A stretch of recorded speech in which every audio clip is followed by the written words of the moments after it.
Thank you. I am thrilled to be here. I've actually worked with Career Passport a few times, and I'm happy to come back and tell my story.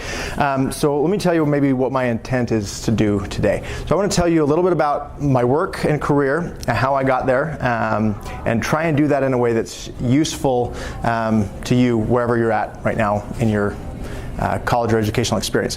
So before maybe I share that, let me tell you a little bit about the work. I work for Stephen M.R. Covey, who is a New York Times and Wall Street Journal best-selling author. He's a global speaker. He's spoken in, I think, almost 50 countries just in the last few years alone, specifically on the topic of trust. He wrote a book called The Speed of Trust, which is, that's the bestseller that I referred to. This book's been published in 22 languages, and again, is all over the world. It's sold more than 1 million copies. It's the best-selling book on the topic of trust in the world, and Stephen, this is kind of where his wheelhouse is. Before he wrote the book, he was CEO of a company which some of you may know was the Covey Leadership Center at the time, and when he took over as CEO, the company was worth about $2.4 million.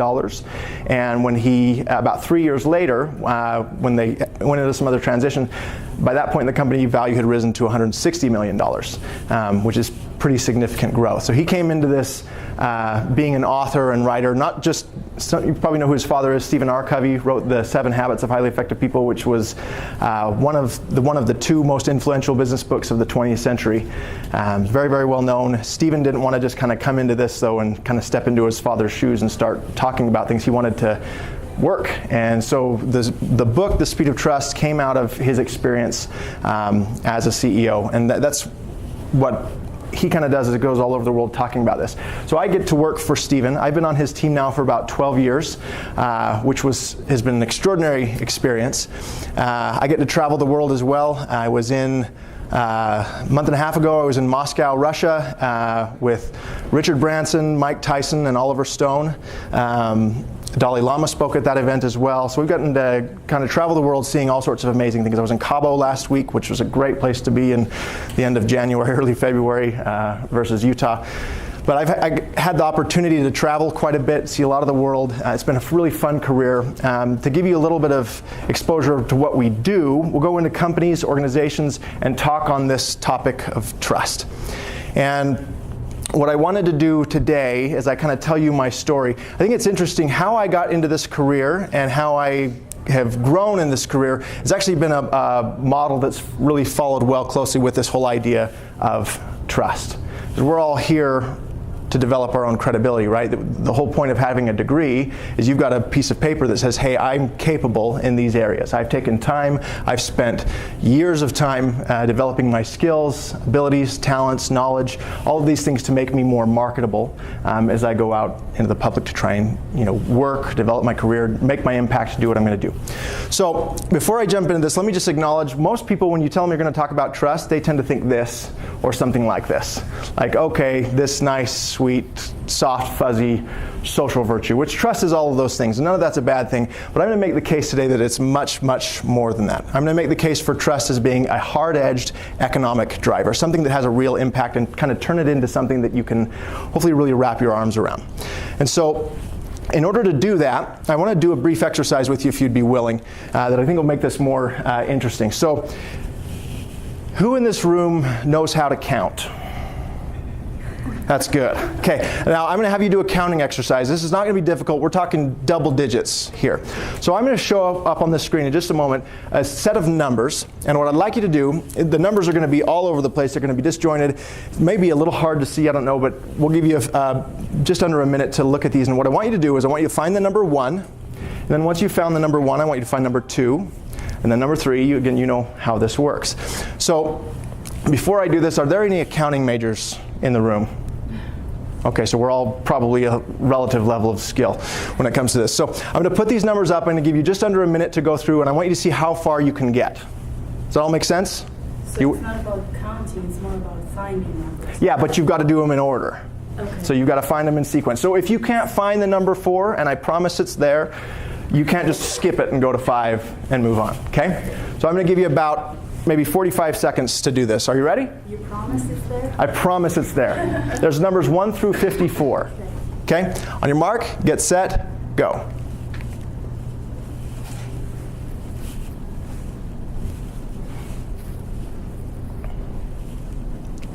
And to help you out, the number 1 is right there. 4 is there.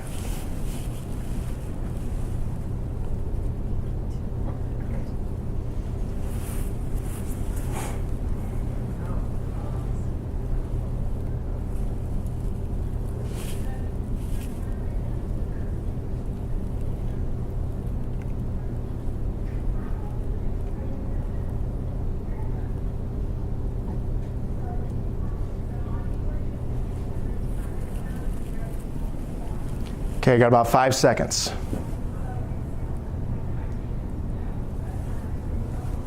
Okay, stop.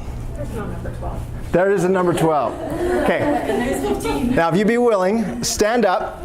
I want to see how well we did. So if everyone would stand up, here's what I want you to do. I want you to stay standing if you got to number 5. All right, that's good. Okay, stay standing if you got to number 9. All right, I told you it was double digits, so that increases the degree of difficulty. Okay, stay standing if you got to 12. All right, stay standing if you got to 15. All right, this is pretty high. How high did you get? 19. 19, okay. 17. 17? 15, okay. So 19, 17, 15. That's pretty good. Actually, that's quite a bit higher. 15 and 17, so. Now, at the same time, you all told me before we did this exercise that you knew how to count. Right? So, what the heck? What happened? Where are you guys at? Well, why didn't you get to 54? I think it was probably because all the numbers were like jumbled around and it was kind of hard to find the recognizable number after the number you found. Yeah, so they were mixed up. What else?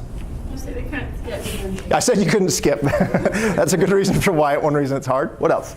Different font sizes and script. Like I'm looking everywhere for the 8, and I think it was one of the biggest numbers. What's the biggest one? Yeah. Okay. So different fonts. Some of them were shaped. Some of them were oriented different. There was one of them that it was even like the negative of the number. It made it tough.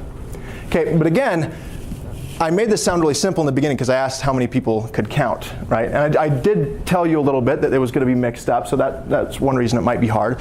Numbers are something we're all generally quite familiar with, right? What if I told you that there was a framework to this? There was a trick to make sense of it. Surprise, surprise, there's a trick. Okay, I'm going to show you the trick, and then I'm going to give you a chance to do this again. We're going to actually do this in a little bit less time. We're going to see if you can get past where you got. Now remember, the furthest somebody got last time was 19. So here's the trick. So when you look at these numbers, there's a framework to how these all work.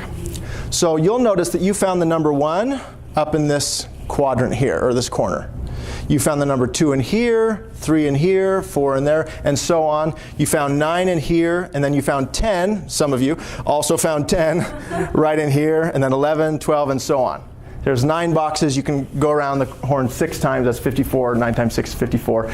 So now that you know how this works, now you see a framework for this. Do you think you can do better this time?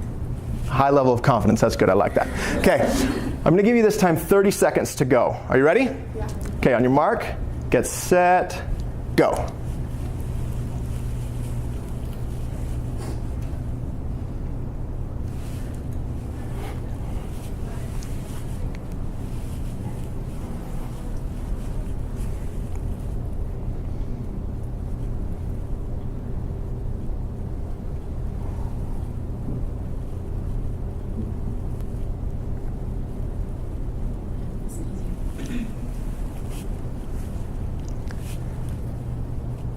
And stop.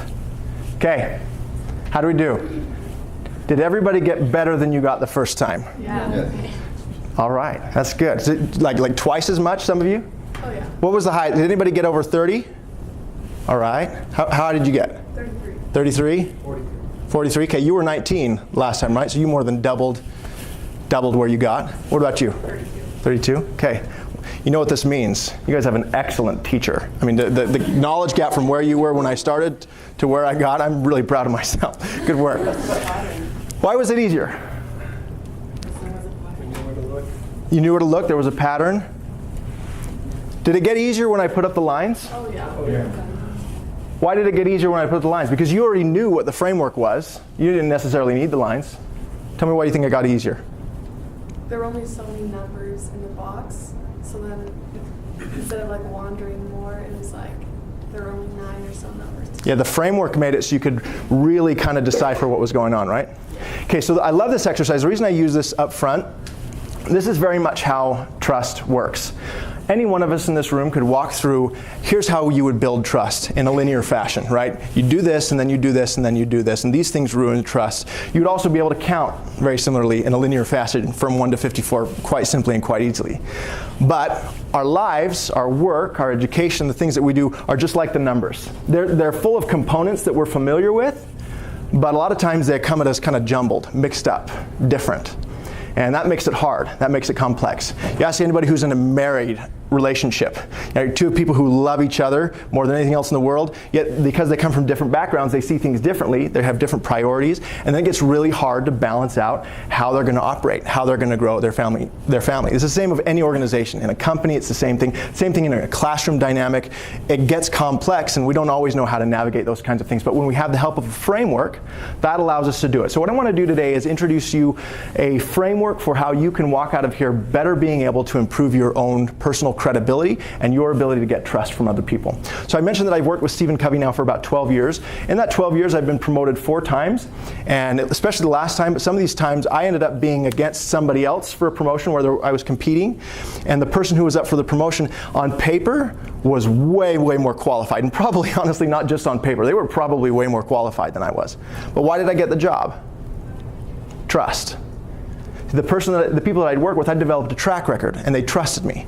And so they chose to give me the opportunity to see how I'd do.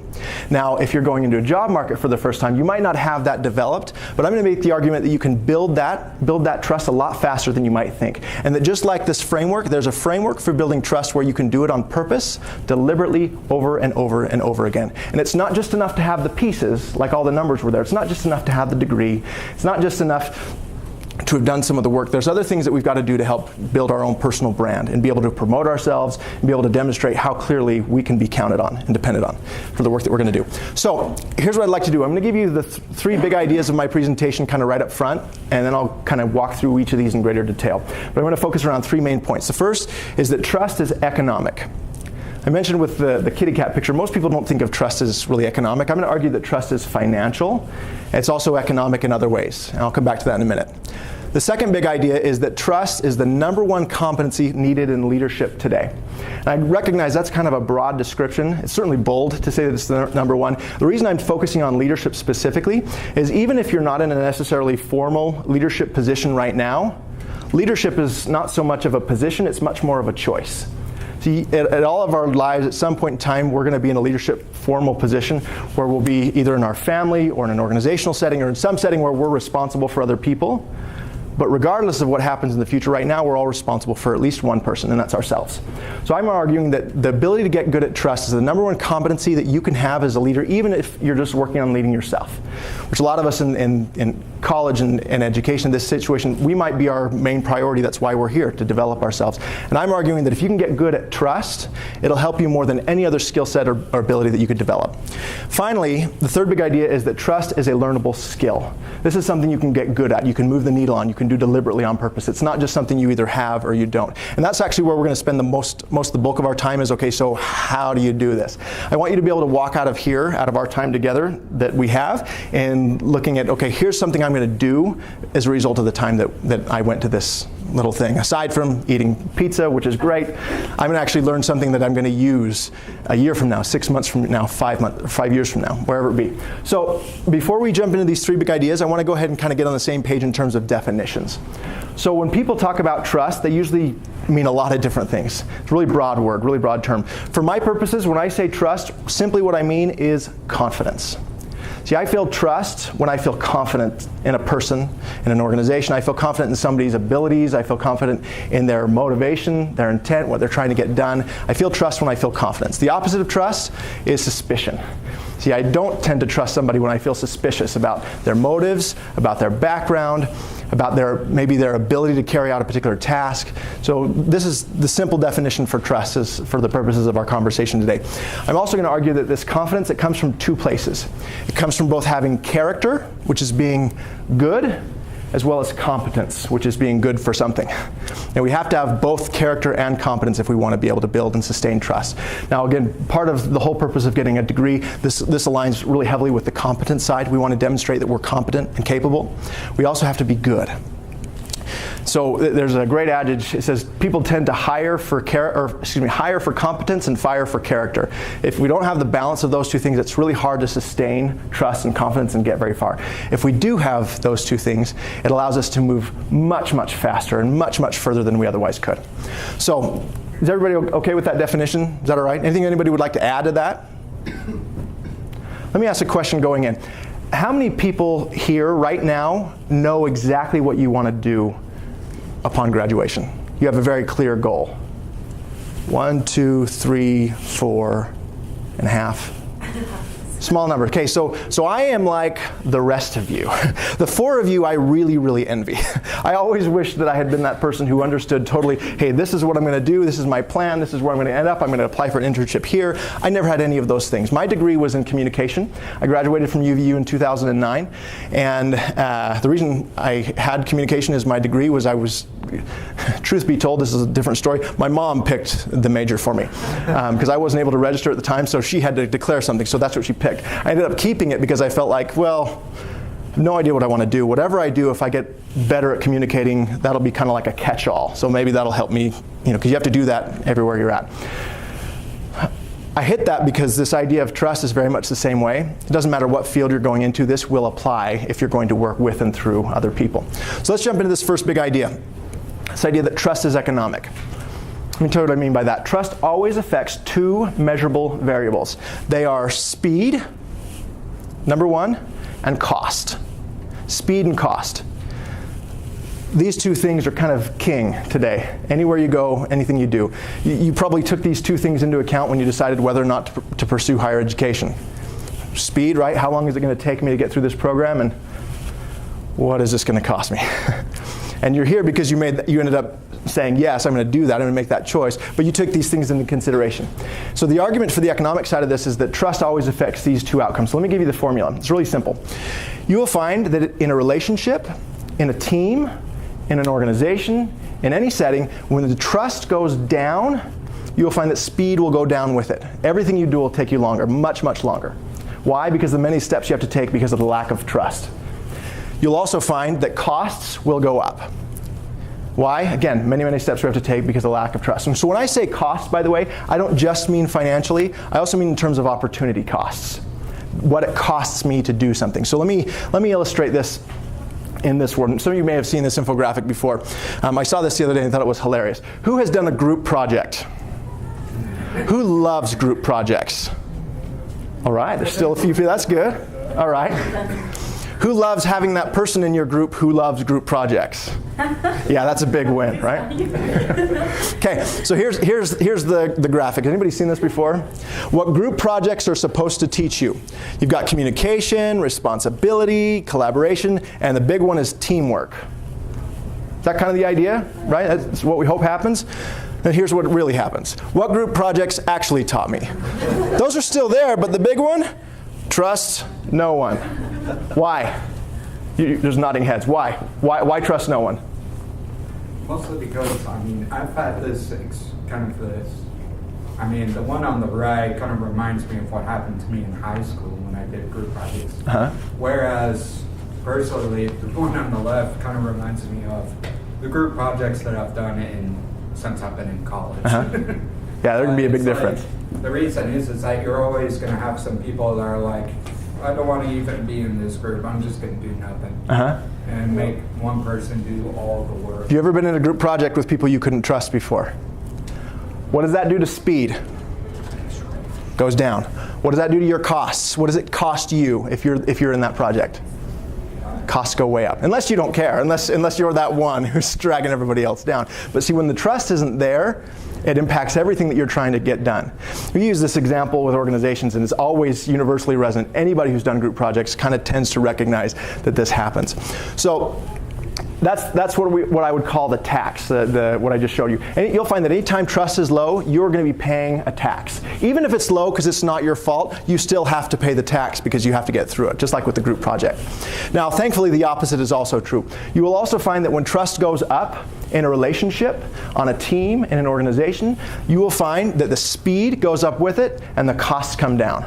Again, this is everywhere. You'll see this all over the place. Those people who like group projects, I'm hoping that this is what you've seen in that kind of a setting. But again, this happens everywhere that we go. You want examples of this? They're all around us. Look at this quote from Ken Chenault. He's a CEO and chairman of American Express. He said, "The competitive advantage of trust has never been more important or valuable than it is today." Why do you think there would be a competitive advantage to trust? Yeah? What happened with Apple and when the revelation came up, they were slowing their phones intentionally. A lot of people, it's a very competitive market already with cell phones, and then for them to reveal that really hurt a lot of their... It hurt, but how long did that story stay front page? A month. Yeah? How long could it have stayed front page? Long time. See, how did Apple respond to that? See, they opened up and they said, okay, trust is low. When trust is low, transparency is a big, big deal because people tend not to trust what they don't see, especially if something's happened. So they came out and they responded to it. And they said, hey, here's why we're doing this. We're going to make a change. So see, what they did, part of this, they ended up trying, instead of just talking their way out, which is what a press release is designed to do, it's designed to give you words to kind of help you start to work. They also behaved their way out. So you can't, here's the principle. You can't talk yourself out of a problem that you've behaved yourself into. You can behave yourself out. And so Apple said the press release, they said, hey, here's what happened. And then what they did next was they said, okay, we're changing the phones with the next update so that you can elect whether or not to do this. And what they also said is, and by the way, the reason we did this, here's why we recommend that you do this. And we still recommend that you do this because here's what's going to happen. So they kind of pulled back the curtain and opened things up. They were able to build trust and got back into a better situation. Also, Apple is a very trusted brand to begin with. How well do you think that would have gone over if they were a brand that nobody liked? Or if they were a brand that people felt like were kind of trying to cheat them anyways? It would have been a lot worse, a lot quicker. See, they had a lot of trust built up going in. Yeah? I gotta look at like the difference between the Cavs and the Golden State Warriors, like how their teams play. There's not a lot of trust at all in the Cavs, but the Golden State Warriors, there's a lot of trust in the difference, the way their teams play. Yeah, they're able to operate really efficiently, aren't they? Yeah. And you see the ball move with a lot more speed. And the score comes with a lot lower cost. A lot easier to move the needle on the level of play. Okay. So this, by the way, this really worked for me when I went to get the job that I got, and I'll get into that story more in a minute. But do you think that getting a job in the first place, getting hired in your career, do you think that would qualify as a trust dividend? Yeah. Absolutely. Because the level with which you are trusted will determine the speed with which you are able to get hired. Because when employers are looking at somebody to hire for an opportunity for a job, it's competitive, right? You're competing against other people.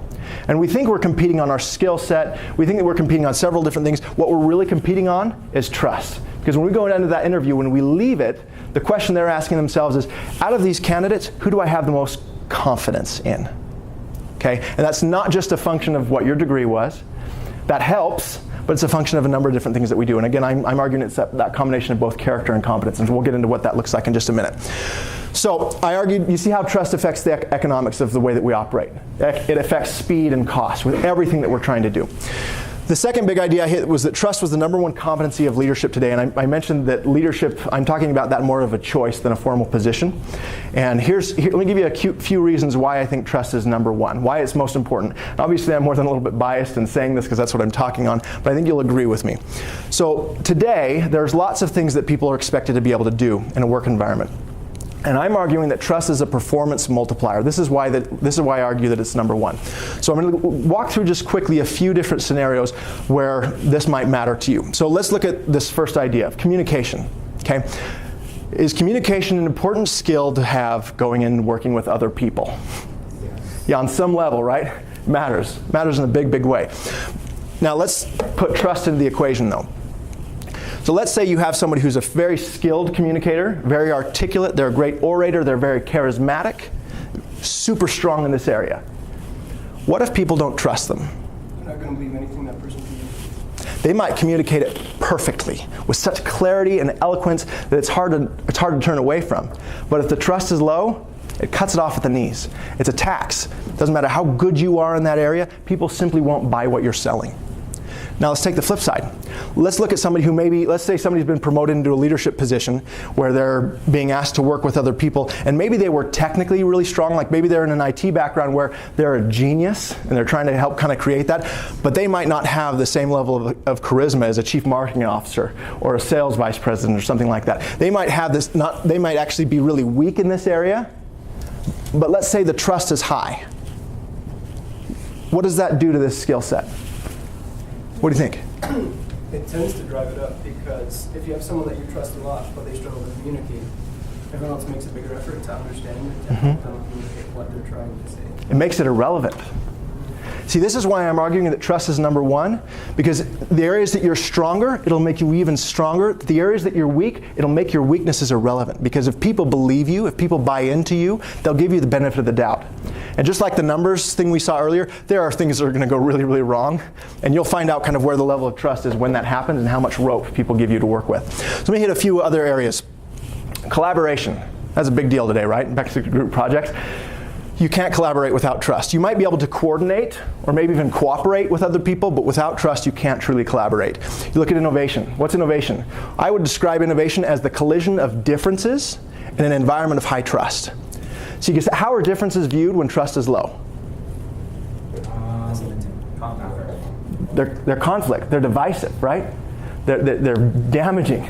They're points of disagreement, points of discomfort. They create all sorts of challenges. How are differences viewed in an environment of high trust? As ideas, other things that Ideas, opportunities, they're great strengths. See, it's, hey, you see that differently than I do? That's great. Tell me more. I want to understand. The innovation comes out of the collision of differences in an environment of high trust. And that's where we see a lot of the best thinking come. We hit the idea of leading teams. See, without trust, you don't have a team. It's trust that turns a group of people into a team. Without trust, you have a group. With trust, you can have a team. What about navigating change? Our world is changing constantly. Constantly. There are jobs that exist today that weren't even anybody's imagination when I was in school. There are jobs that will exist when you graduate that were not in anybody's imagination when it came. Your ability to navigate this and the freedom, the permission that people will give you to navigate change in challenging situations will be a function of the level of trust that you're able to grow. This last idea of engaging people, engagement, that's a big idea. In the corporate setting, what I describe disengagement as, and again, you'll see this in class as well. Has anybody had a teacher that they had a lot of confidence in, that they really trusted? Do you feel like that teacher trusted you? What did that do to your desire to pay attention, to be involved in the class? Have you ever had that happen in a class you didn't even care about? Yet because you felt trusted and that was mutual, you were engaged. Do you know what disengagement is? That's when you quit and stay. And this happens all over the place. It happens in our classrooms. It happens in the corporate world, everywhere. This is a problem that's measured in a big, big way, economically as well. But my point is this with this concept. If you get better at trust, it'll make you better at everything else that you need to do. It'll help you. It's the rising tide that lifts all boats. On the other hand, if trust is not working for you, it will make everything harder. And again, you're going to enter environments where trust might be low, even because of what somebody else did. But if you have the ability to move that, what an advantage that is to you. Remember the quote on the idea of a competitive advantage?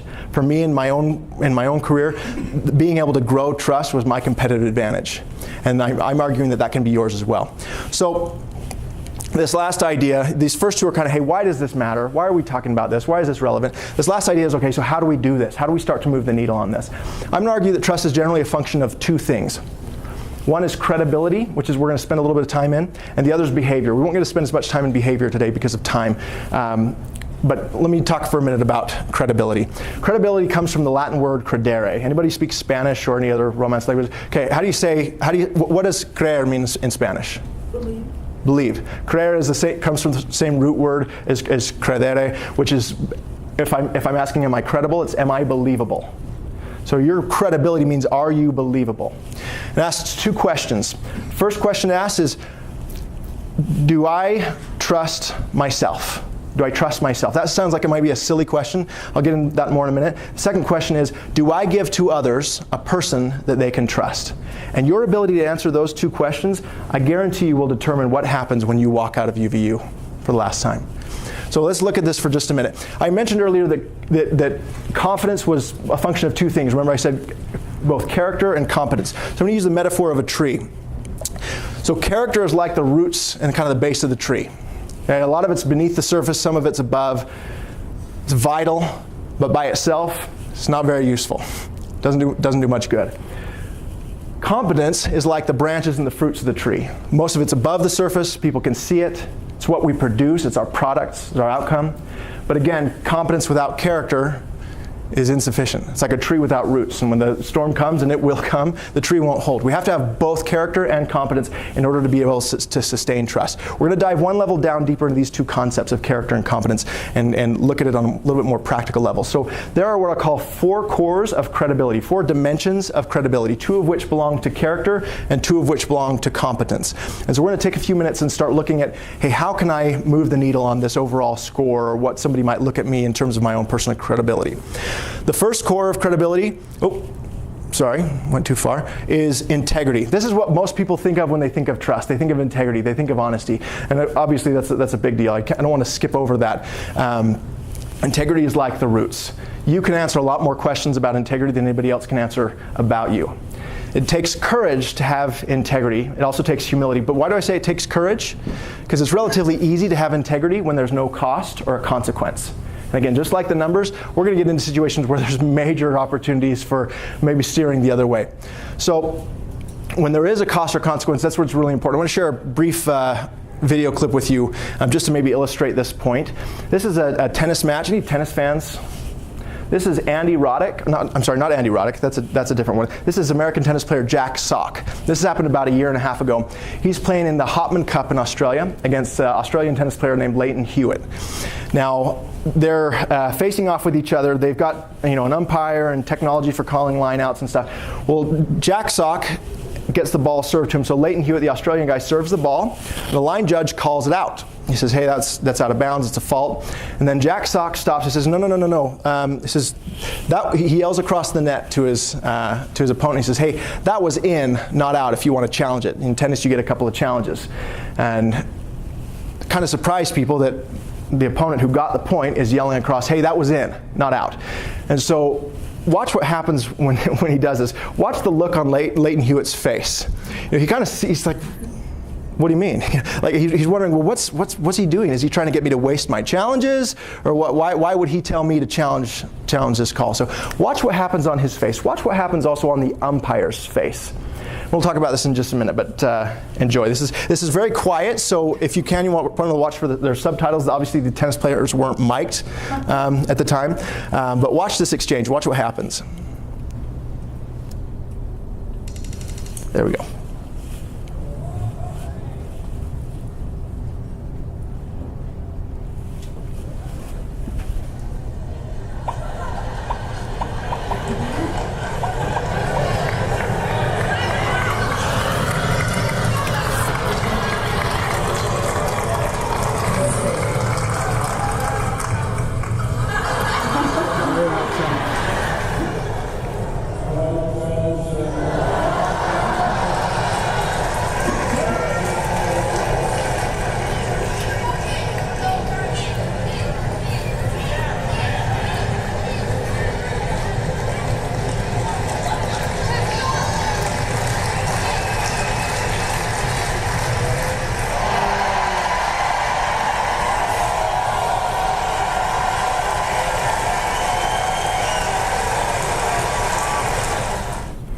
Okay, I saw this on USA Today. Let me ask 2 questions, I guess. So he lost the match, right? What did he gain? Respect? Trust? Credibility, right? See, how do you think the umpire is going to respond the next time he challenges a call? See, he's demonstrated that he's made a challenge even against himself. When we do the equivalent of that in our world, it builds enormous credibility. Again, integrity is not something that people tend to just wear on their sleeves. It's kind of hard to see that way. But things like this come up and they happen. And when we maybe choose to do the right thing when it kind of society or other things would say otherwise, we build immense trust. Let me ask one other question. Why was this news? I saw this in USA Today the first time when I came across it. Why was this news? It's rare. Yeah, unusual. Yeah, it's unusual. It's rare. It's not the norm. Again, competitive advantage. If you can be a person, an employee, or an opportunity that stands for trust, what an advantage that is to you in the workplace. So this is integrity. Now with each of these 4 areas, there are little things that you can do called accelerators. There's more on this on the book, but I'll give you one that you can maybe take away. If you want to move the needle on this, because again, you're probably the only person who knows where you are. If you want to move the needle on your integrity, here's my suggestion would be to make and keep commitments to yourself. See, we make commitments to other people all the time, and we tend to do a better job at being accountable to those because there's somebody else watching. But when we make commitments to ourselves, we break them all the time. We hold ourselves very, very low level of accountability. If we have the integrity to make and keep commitments to ourselves, it gives us an immense power. That's what ends up helping us decide whether or not to stay up late enough to finish a project or whether to just hope it goes well. You see what kind of power comes with the integrity to be able to keep the commitments that you make to yourself. Second core, this idea of intent. It's hard to see, but intent asks the question of what's your motive? What's your agenda? What is it that you're trying to accomplish? This is a question that, this might be of these 4 areas, this might be the thing that you can move the needle on the fastest. The motive that best builds the core of credibility of intent is when you generally care about other people and you know that they care. The agenda is when you seek mutual benefit. This matters in a big, big way to people. See, employers, much more than they want your much more than they want your capabilities, they want your commitment. They want to know and understand where you stand and what you're there for. So let me give you just an example of this. So has anybody seen one of these things before? What is this? A what? A turn signal, right? What's this for? I mean, well, better question, who is this for? Is this for me? Because I mean, I know where I'm going to go, right? Oh, it's for other people. I like that. Let's go with that. It's for other people, and I use this because I am an altruistic, good person who cares about only other people. This does not benefit me in any way, right? Because I do this because I'm a giver. Well, it might benefit you. How could it benefit me? Because you might avoid a car accident if you do that. There you go. So here's your tip on this one. Look for opportunities to declare or signal your intent to other people. Why? Well, it helps them know how to go and how to navigate around you, but it also protects you. See, when you declare your intent to do something and then you do it and you follow through, you build trust. And sometimes if you don't declare your intent, what do people have to do if they want to know why you're doing something? They guess, right? They ascribe intent to you. And a lot of times people aren't very abundant when they're attributing what your motives or what your intent might be. And sometimes people just plain don't know. So this is a great job interview point. Declare your intent. Tell them why you're there. Why this is what you want to do. Why you spent X amount of years of your college existence in your life committed to this particular topic. See, if people understand your why, it gives you great position. It also helps you build immense credibility. So these are you can see how these flow heavily out of your character. They also require competence, but they flow heavily out of your character. Moving on to the competence side, looking at capabilities. Capabilities ask the question of, are you relevant? What's your skill set? What do you have to offer? What are you good at? See, this is a very obvious one. It's hard to build trust with people if we're not capable. You might trust somebody with low capabilities, maybe to get your mail while you're out of town or something like that, but you're not going to trust them with the key opportunity or the key task or the key job. We want to trust people who we feel like they can get things done. Let me ask you a great question on this one. And this is what we're all doing here, right? This is the whole point of being here at UVU, is to increase and improve your capabilities. Here's a great question to know how you're doing in this area. Is it possible to graduate college with a degree but without an education? Absolutely. We've all been through those classes where we've gone and we've taken it and we've done the work and we've gotten the grade, and then 2 weeks later we've retained and remembered nothing. And then 2 years later something happens and we're like, oh shoot, I wish I would have paid more attention to this. I promise that's going to happen. So this is the idea of getting an education as opposed to just getting a degree. Sometimes we'll have people come up and say, hey, you know what, I've got 15 years of experience. We'll say, hey, great. Do you have 15 years of experience? Or do you have 1 year of experience repeated 15 times? We talked about navigating change earlier on. This is a profound insight. We've got to continue to learn, grow, get better at what we do. Last area, this last core of credibility, is on results. You can't build trust unless you perform. Now, again, I told you part of my story in going into this, I was able to build credibility because I had proven track record. Well, what if I don't have a proven track record? See, this is where kind of what you're doing now, some of the clubs, activities, things that you're involved with, volunteer service that people keep telling you to get, they tell you this so that you can have some kind of a track record. Because even if you're just starting off in your career, wherever your focus is, if you can say, hey, here's my track record of performance, this matters because people will project upon you future results based upon what they've seen. And if what they've seen is a track record of performance, they tend to trust. There's a lot of careers where they don't care what your degree is in. They just want you to have a degree. Why? Because it shows that you can be committed to something over a long period of time and that you delivered. That's what they're looking for. So you can see how it's the combination of all of these things that helps build trust. I'm going to go through this quick. We work with companies all over the world. We've surveyed more than 50,000 people where we do an interesting exercise where we have them rate themselves in these areas. And we don't just ask these 4 questions, but the scores come back in these areas where people rate themselves. Let me show you how people tend to rate themselves. Integrity, 93%. Intent, 91. Capabilities, 88. Results, 82. We want that to be high. Is it possible that might be optimistic? This is the average for 52,000 people. Okay, so again, that's the average. Now, here's how, when they rate against their peers, here's how they rate everybody else.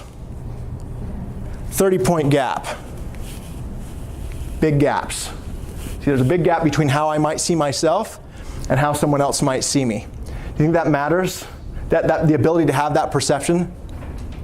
It's the idea that when we think the problem is out there, that very thinking is the problem. Why? Because if I think I'm here, even if I really am sure that I'm here, if other people feel like I'm here, it disempowers me to change it because I think everything is fine.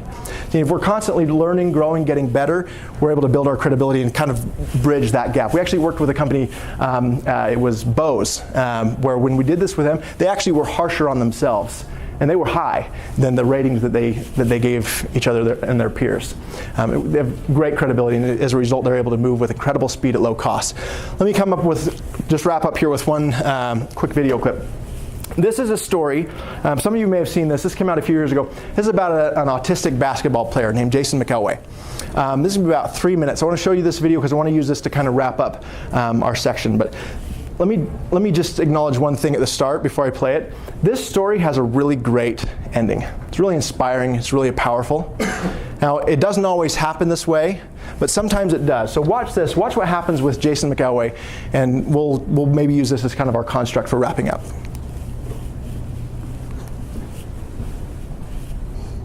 Most basketball teams aren't known for their team managers, but most teams don't have Jason McElway.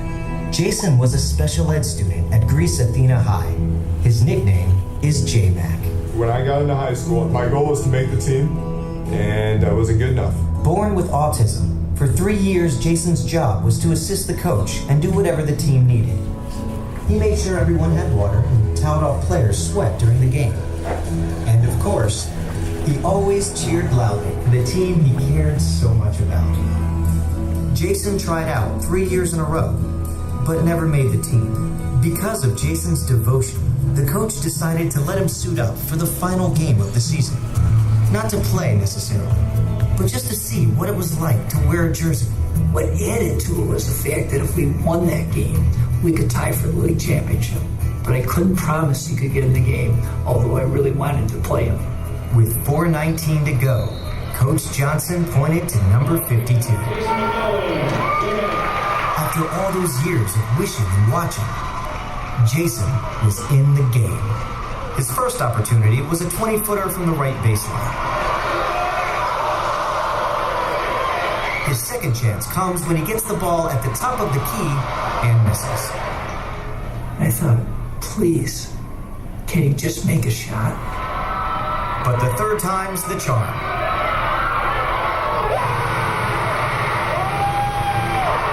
What happened next, I never witnessed before in my 25 years in coaching. With his teammates giving him the ball at every opportunity, Jason shot. And shot.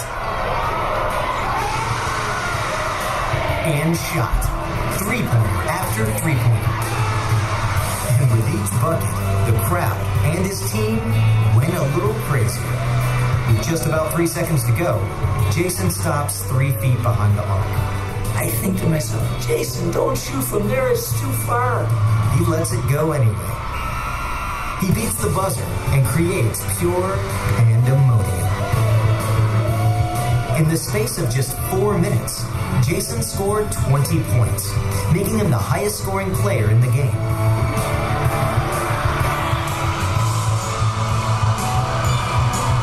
Because he is autistic, Jason had always felt different, but never this different. Never this incredible.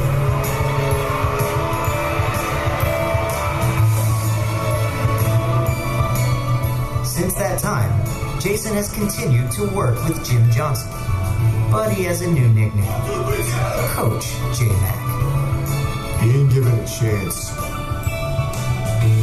is unbelievable. Being given a chance changed my life. All right. I love that story for a couple reasons. I've seen that video before. It's powerful, isn't it? Yeah. So, a couple reasons. One, again, I mentioned it doesn't always happen that way. Sometimes it does. But each of us, whether now or in the future, will be able to trace some of the most impactful moments of our lives and our careers back to somebody who gave us a chance, somebody who believed in us. And you might not know that person yet, but you'll have the opportunity to hopefully find them. That's the whole point of why we talk about networking and why we talk about meeting people. Meet as many people as you can. Demonstrate that you can be trusted, that you can be credible. For me, that person was Cindy Savage. She was a public speaking teacher here when I first came to UVU, one of my very first classes. I met her, told her what I was interested in. I declared to her my intent, and I tried to get better at developing the skill. She kind of took me under her wing. She knew that this is what I wanted to be involved in, kind of this career set. She ended up being the person who introduced me to Stephen M.R. Covey and changed my life. She also helped me get a scholarship. She had a care for me. She cared about me and believed in me. After I took the class 2 years later, in fact, she actually came and hunted me down outside of the classroom that I was in. I hadn't seen her in 2 years. She went and looked for me because she heard about an opportunity that she thought, because we'd networked, she thought I would be a good fit for. So she chased me down and wanted to see me succeed. Her husband ended up coaching me on a lot of the conversations I had and these promotions and other things, but it was because I found somebody who believed in me. The key to finding somebody who believes in you is going to be to network. Meet as many people as you can. People will want you to succeed, especially if they understand what your intent is. They'll want to see you grow and do well and develop. And I'm going to argue that for most of the people in this room, the connection that you make that gets you into where you're going to go in your career is going to be that person, the same person that Coach Jim Johnson was for Jason McElway. So thank you so much. This was my message. I hope this is helpful for you as you work to develop and build your own credibility going forward. If there's anything I can do for you in the future, please let me know. I'm happy to connect on LinkedIn or otherwise. We've got, I think, maybe a couple minutes left. If there's any questions, I'd be happy to talk either now or afterward. Does anybody have any questions, thoughts, things you want to throw out? Any pushback? I'll take that too. All right. Well, if you want to talk afterward, I'd be happy to visit. But thank you very, very much.